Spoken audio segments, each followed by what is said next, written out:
Berhenti bicara tentang masa lalu. Saatnya menatap masa depan.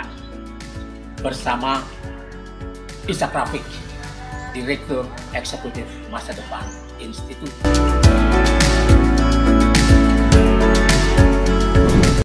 Assalamualaikum warahmatullahi wabarakatuh. Saudara-saudara sekalian, kita jumpa lagi. Anda bersama Ishak Rafiq, Direktur Eksekutif Masa Depan Institut. Panjangnya Institut Masa Depan Indonesia. Kita lanjutkan pembicaraan kita tentang 3 wajah setan. Ini mendapat sambutan yang luar biasa dan orang-orang minta dilanjutkan.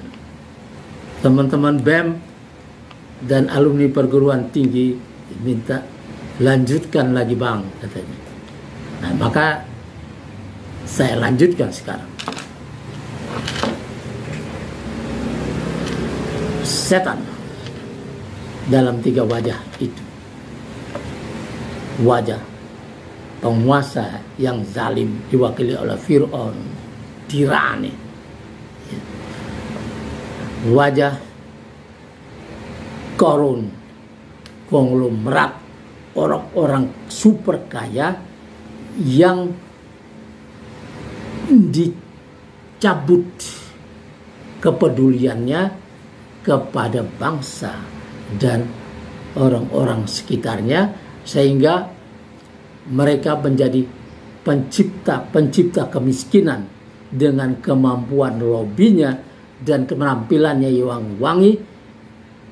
Orang-orang ini bisa meminta apa saja kepada penguasa eksekutif. Dan wajah yang ketiga adalah Samiri, sang penyihir, sang maestro manipulasi.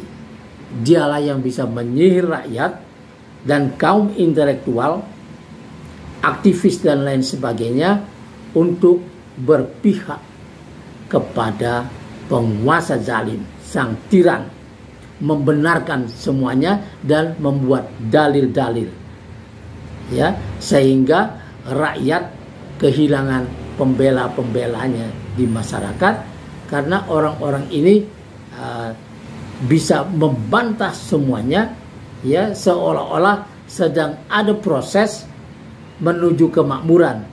Padahal yang terjadi, yang dirasakan rakyat adalah perihnya penderitaan itu, perihnya rasa lapar itu, perihnya ketika tentara dan polisi datang mengusir mereka dari kampung-kampung halaman mereka.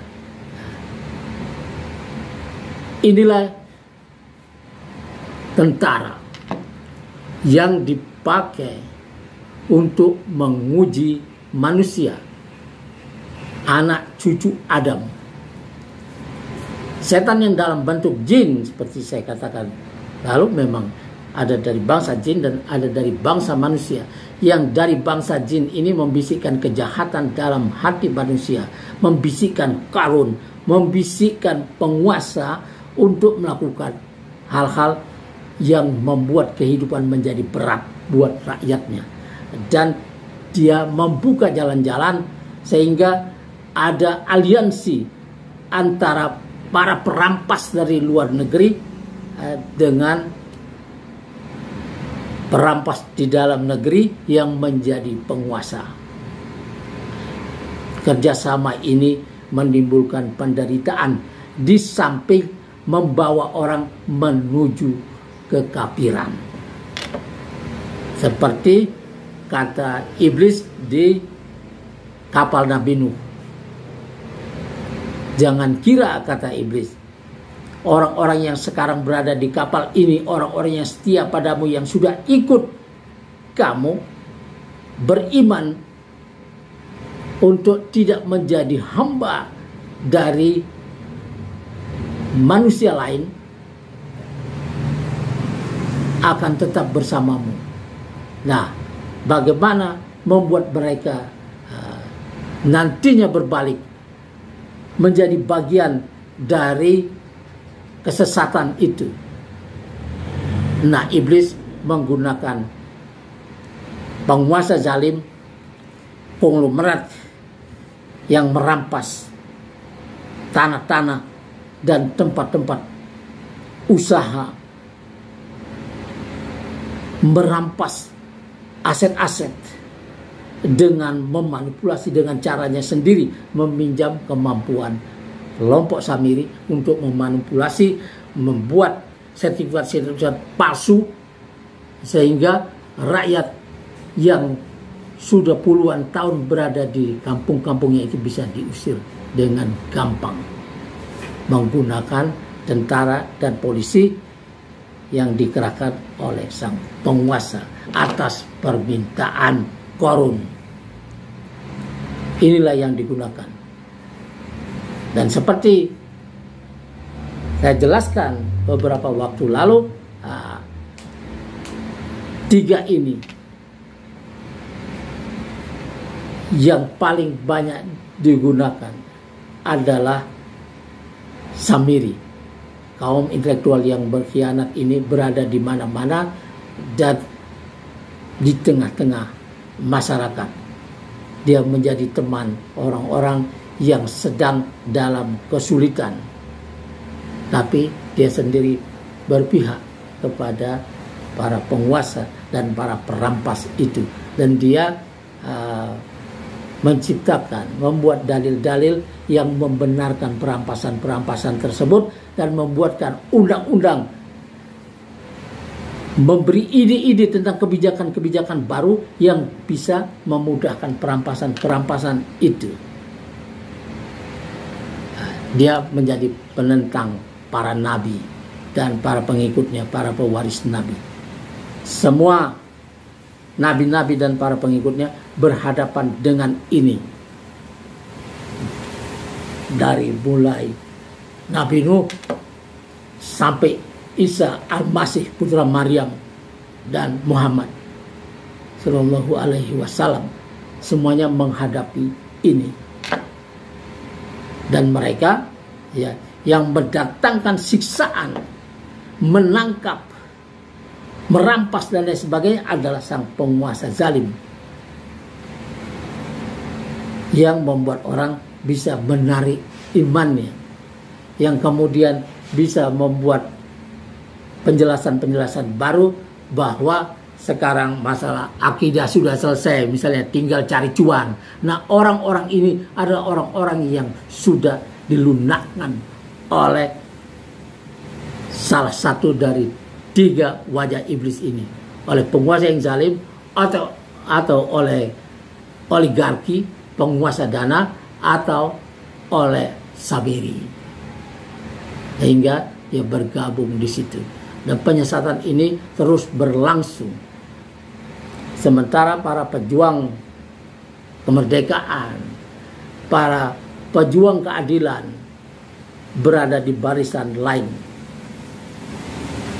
Dia menghadapi tekanan yang luar biasa, ya, kekurangan pangan, perasaan tidak aman, dikejar-kejar dan lain sebagainya, dan dikucilkan. Semua nabi-nabi mengalami ini. Nah, saudara-saudara sekalian, tiga wajah ini akan terus menghantui kita, dan kalau tidak dihadapi oleh para pejuang keadilan, maka penderitaan rakyat akan abadi. Yang harus dilakukan, yang ingin, apa yang diinginkan oleh tiga wajah ini, tiga wajah iblis ini, tiga wajah setan ini, adalah kita diam, nerimo saja keadaan ini, sehingga semuanya bisa berlangsung dengan aman, semua perampasan-perampasan itu. Dan para pewaris Nabi jelas tidak mau diam, dia akan memberi pencerahan apapun resikonya. Dan disinilah dia sebetulnya sarana-sarana yang sudah dibuat untuk itu. Jadi ada wakil rakyat, ada kehakiman, ada kampus, ada orang-orang yang tercerahkan, yang memberitahu bahwa keadaan ini tidaklah baik-baik saja, tidaklah oke-oke saja. Keadaan ini harus diperbaiki dengan cara yang harus dipikirkan dan direncanakan sehingga kemenangan bisa diraih dan kesejahteraan yang sebetulnya bumi ini diciptakan oleh Allah untuk kamu semua. Kata Allah, wallazi khalaqalakum ma fil ardi jami'a. Allah ciptakan bumi dengan segala isinya ini untuk kamu semua. Jadi semua yang berada di bumi ini berhak atas manfaat dari bumi, atas aset-asetnya, atas tambang-tambangnya dan lain sebagainya. Dan di sini diperlukan seorang manajer, seorang pemerintah yang mampu membaginya sehingga semua sejahtera. Tapi ada tarun, ada oligarki, ya, ada penguasa yang zalim, yang merampas, dan ada penguasa yang lebih tinggi lagi di luar itu yang mengendalikan semuanya sehingga rakyat sendiri kehilangan hak-haknya. Nah, inilah yang sedang diperjuangkan, ya, yang mestinya karena mereka memiliki hak atas bumi, ibarat makan mengelilingi satu piring nasi, ada dua orang yang tidak punya tangan, maka setiap yang tiga ini makan ikut termakan hak dua orang yang tidak punya tangan itu. Di dalam Islam ini haram dan ini harus dikembalikan dalam bentuk zakat, infak, sedekah supaya kembali, karena itu haram kalau dimakan sendiri karena itu milik orang, ya. Nah, inilah yang dilakukan oleh tiga wajah setan itu sehingga orang-orang yang memiliki hak atas bumi, memiliki hak atas pekerjaan dan sebagainya, kehilangan pekerjaannya, kehilangan hak-haknya, diberikan kepada orang lain yang tidak kenal. Saudara-saudara sekalian, ini juga belum selesai. Wassalamualaikum warahmatullahi wabarakatuh.